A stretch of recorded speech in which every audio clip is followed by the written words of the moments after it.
This tree is my tree at my house. It's a shortleaf pine.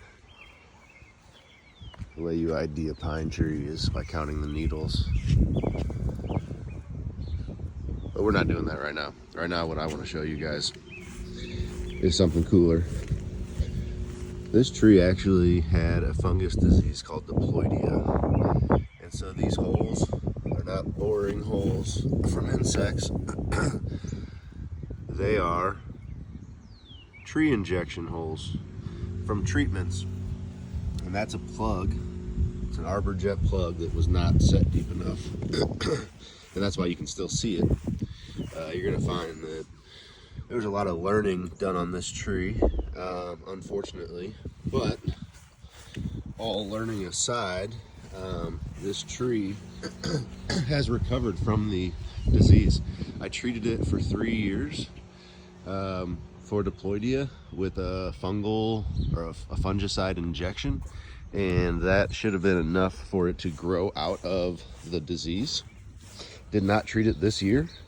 Now, as you can see at the base of this tree, it doesn't have a great root flare. Like, this thing is clearly planted too deep, or somebody filled in dirt around it. And you can almost see like a line here where it looks like the tree was like girdled at the base, but I'm not sure exactly what's going on. The thing is massive, so it's clearly doing all right still and has adapted to whatever conditions it's dealing with. But that fungal disease caused it to shed needles like constantly. I mean, all it did was drop needles.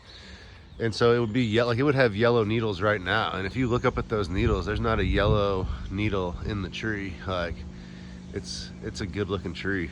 So I have been noticing that it looks like it's starting to get a little bit of insect activity, but there's nothing really that I see that it is concerning me that I would probably want to treat it, because you can see like right here on these needles, there's a little bit of insect activity right there. But I think that's just because these are the branches that get hit by the cars when cars come in and out of the driveway. Like, why would I treat something when I'm going to trim that off? And then over here, the same issue, these branches that are dying, it's because that's where my trash cans go. That's why I have a dead spot there, because my trash man and my neighbor and everybody parks right there. So anyways,